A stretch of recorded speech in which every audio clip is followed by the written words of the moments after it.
I got no drip in my pocket. Must've forgot it, or maybe I already lost it.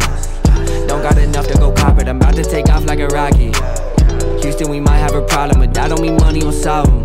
No, that don't mean money will solve them. You know, but next I gotta touch up on Bully. Like, speaking on Bucky, man, once again, free Bucky. You know, yep.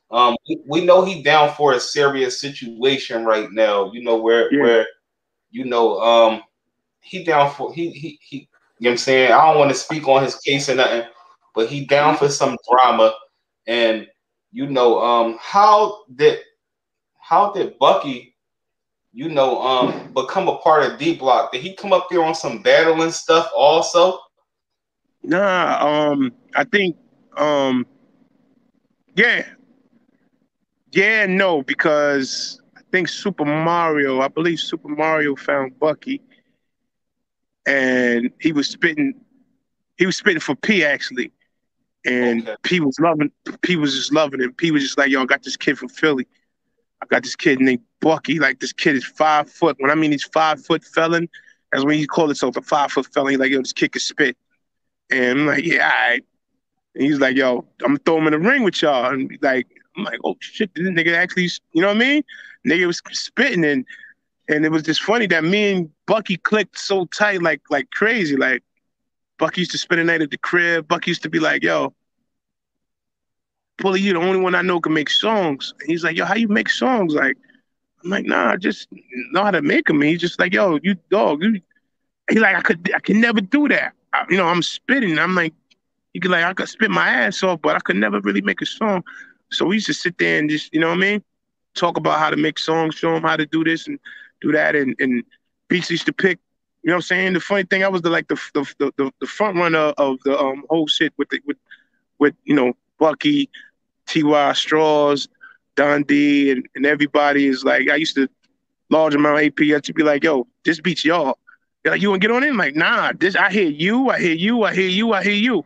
You ain't gonna get on it? Nah, I might do the hook, but I ain't gonna get on it.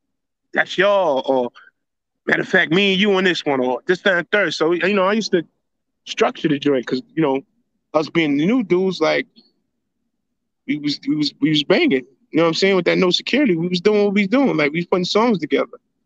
We was riding out. Like, so we had them Jedi Night schools and all the mixtapes and everything popping, like, at the time. So that's why you just kept hearing us, like, you know what I mean? You had to have a team leader and all that. Yeah, man, that's facts. And I heard in the past where you know, you always spoke highly of Bucky, man. You know, you spoke highly of the whole team, but you also spoke about times where, you know, you let Bucky chill at your crib, spend the night at your house and things, because, you know, like you said, he was coming at y'all about like drama he was dealing with out Philly, man. You know, yeah, definitely was. He was coming. Like, I remember he gave me the truck to drive. He like, yo, drop Bucky off to Philly. I'm like, all right. I used to just take the P truck and drop him off to go to Philly. I remember Bucky was like, yo, let's go to this club.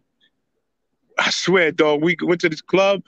As soon as I hit the lock on the alarm of the truck, like to lock it, to walk across the street, seen dudes get fucking sprayed out. Like, they could just spray the nigga up in front of us.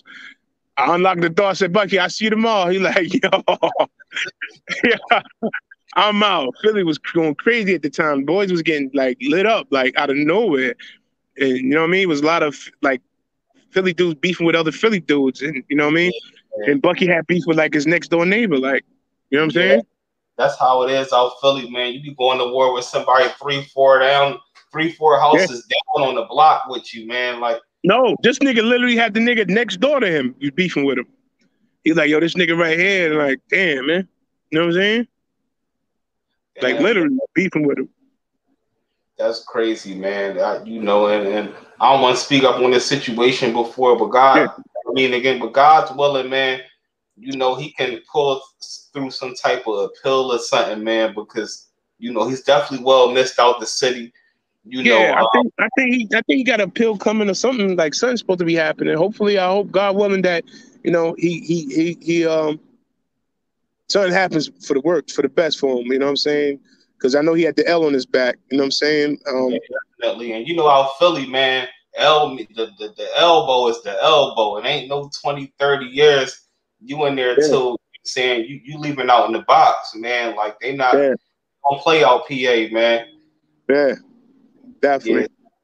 Yeah, so God's willing that that fall through. So obviously you've been staying in contact with him as far as writing them and things of that nature throughout his time of incarceration. Yeah. So salute to you, man. Definitely salute to you for that, man. Yeah. But I gotta move on, you know what I'm saying, move on to the next question, man.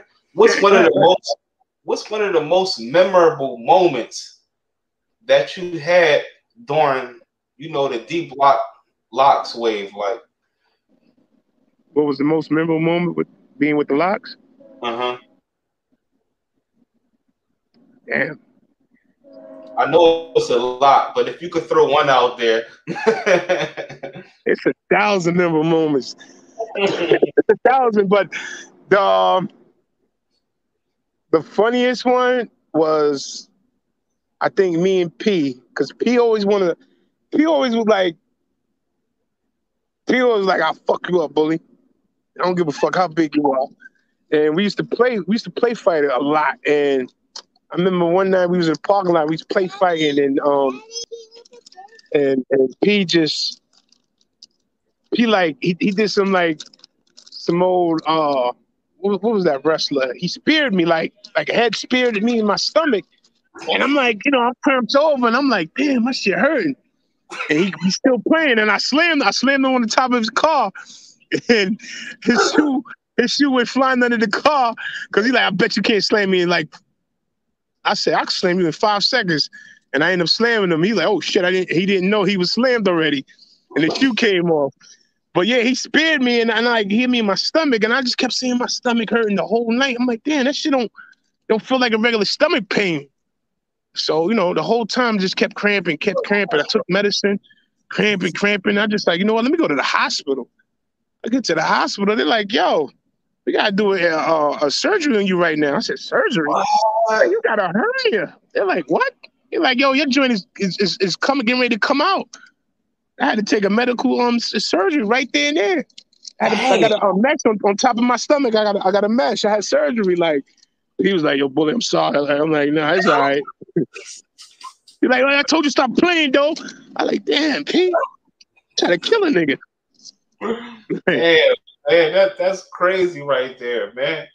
But my best memorable as music wise was Summer Jam, baby.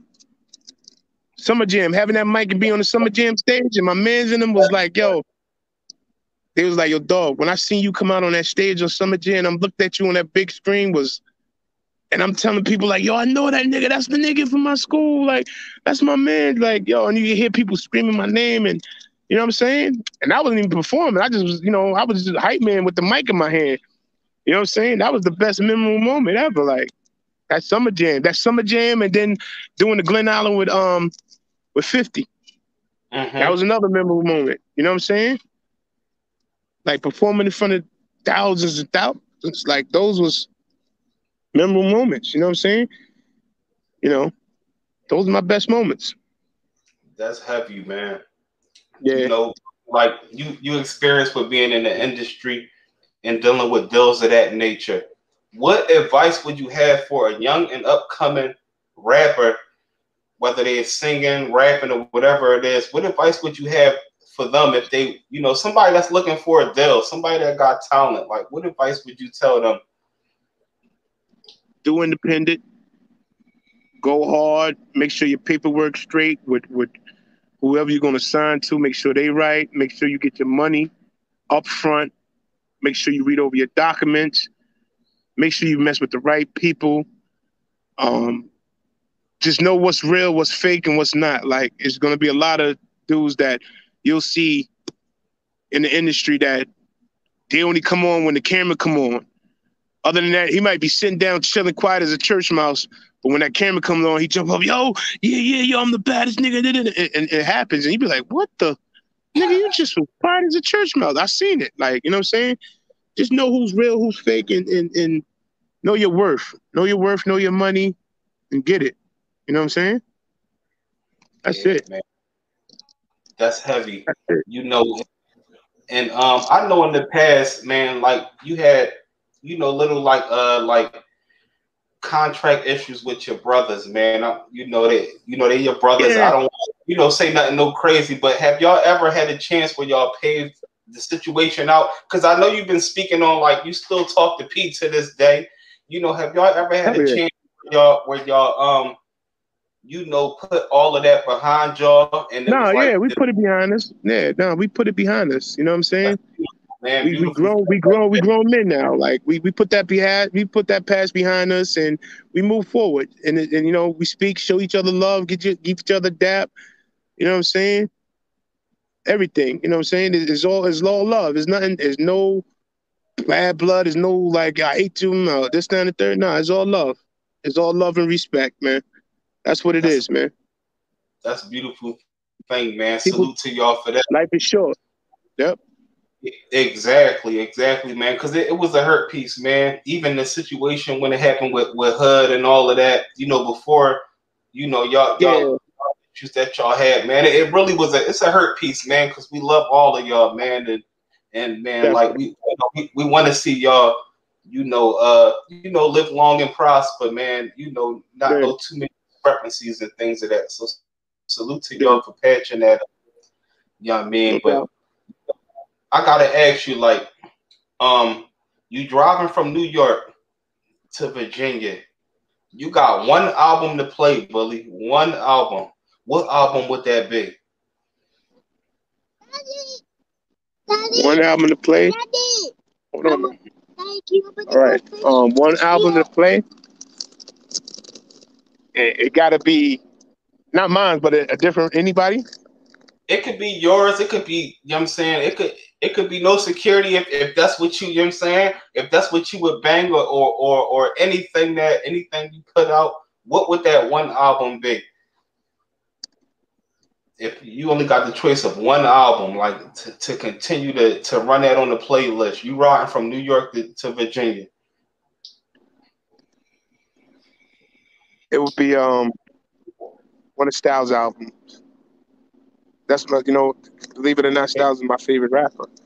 And Gangsta, yeah. Yeah, that joint right. That joint hit super different, man. Like I was going through and not to really talk about myself, man, but y'all music and like State Prop, it helped me get through a lot of hardships through life, man. And I'm saying that from the heart, man. Like, I'm pretty sure you get that, you hear that from a lot of people, but as somebody that, I'm a family man now, but my time of running through the streets, like, you know what I'm saying? Like, Gangsta and the Gentleman was definitely, one of the most major Johns. Even Money, Power, Respect, you know what I'm saying? That album right there, that song was heavy, bro. No, definitely. Definitely. So, like, yeah, I can listen to that, like, as rap, you know what I'm saying? Between that, it was either that or Biggie album. You know what I'm saying? Those are my favorite, like, Styles and Biggie, like, my top 5 of artists of, you know what I'm saying, listening to music or whatever. Like, a lot of people like, yo, Kiss is it. I'm like, yeah, but I like, I like P shit. Like, it was like P was more gritty with it. When you listen to Reservoir Dogs, and you could just tell P was just, I don't give a fuck who you are. Fuck who you are. I don't care about a pretty watch or a car. I don't care about your album whenever it dropped. You know what I mean? That kid was dumping or niggas done started something. Like when he was saying, like, if you listen to P lyrics at these joints, man, you could tell he was deep. Like if you had beef with a nigga, yes, P was saying that shit to that nigga. Real shit. You know what I mean? 20 niggas anatomy, still getting up, sitting up your anatomy. Fisher Locks family. Ram nigga handed me. Let the sweat dry off and then grab the cannon. Like, you know what I'm saying? Even that Ghost in the Shell, man, I remember driving in squatters through the city, bro, late night, 2 a.m, dumping that joint, bro. Like, that joint hit different, bro. That joint be going through hardships, bro. It's like, man, it's other niggas that understand what I'm going through, man. And P is definitely one of them niggas, man. Panero, man. Shout out